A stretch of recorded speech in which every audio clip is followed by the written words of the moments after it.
Doctor Brijesh Kumar ji. Radhe Radhe. Radhe Radhe महाराज जी। महाराज जी, मैं सदा ही पशुओं का उपचार करने या दवा लिखने के पूर्व ईश्वर से प्रार्थना करता हूं कि इस वक्त मुझे संबंधित पशु के रोग की सबसे अच्छी दवा याद आवे।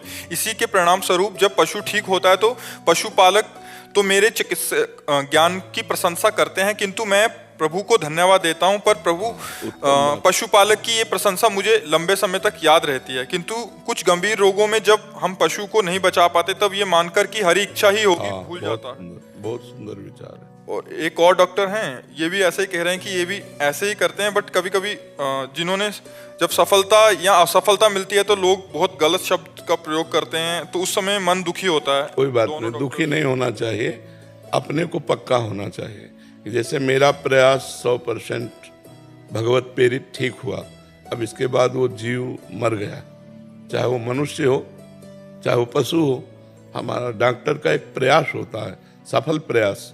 अब परिणाम भगवान के ऊपर है, जैसे उसका प्रारब्ध है कि अब इतने मिनट इतने सेकंड के बाद ये मरेगा, तो तुम चाहे संजीवनी जड़ी पिला दो, वो मरेगा, क्योंकि उसकी आयु समाप्त हो गई है। आयु को बढ़ाया नहीं जा सकता, आयु डॉक्टर के हाथ में नहीं है। रोग का निवारण करने की क्षमता औषधि में है, लेकिन आयु को बढ़ाने की क्षमता नहीं है। अगर आखिरी श्वास है, आपके इंजेक्शन लगाते लगाते तो आखिरी श्वास ही हो जाएगी। तो हमको इस बात पर धैर्य रखना चाहिए कि हमारा प्रयास उत्तम रहा, औषधि उत्तम दी, इसके बाद जीव का परिणाम यह है कि उसकी आयु समाप्त है, इसलिए वो मर गया।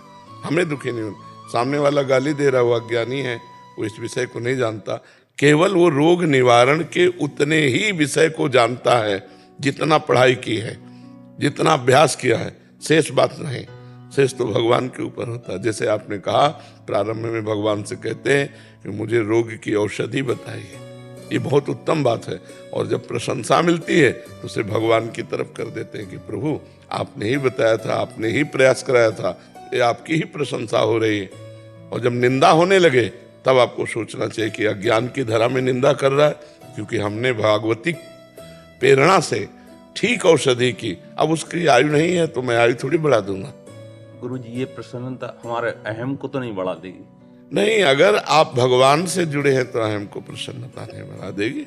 जब भगवान से विमुख होकर के प्रसन्नता की जाती है, वो जो प्रशंसा होती है उसमें जो हमें प्रसन्नता होती है वो हमारे अहंकार को पुष्ट करती है।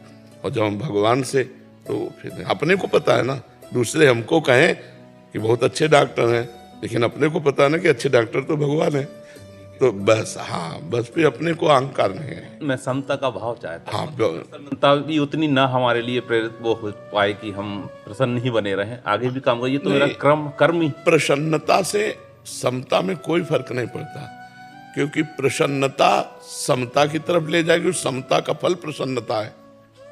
हर्ष और शोक, इनसे बचना है। प्रशंसा में हर्षित होना और निंदा में शोकित होना, लेकिन प्रसन्न रहना, ये भागवतिक है। अगर आप प्रसन्न हैं तो निंदा में भी प्रसन्न होंगे। अंदर अंदर आएंगे, भाई इसमें मेरा क्या दोष है, भगवान के द्वारा प्रेरित मैंने किया, लेकिन उसकी आयु नहीं है तो मैं थोड़ी बचा सकता हूँ। अब आप अज्ञान में आकर गाली दे रहे हैं तो वो प्रसन्न रहेगा। लेकिन अगर हर्षित हुआ है अपने गर्व में कि मैं बहुत अच्छा डॉक्टर हूँ, तो जब गाली मिलेगी तब शोकित हो जाएगा। तो प्रसन्नता भागवतिक है और हर्ष और शोक ये मायाकृत है जी।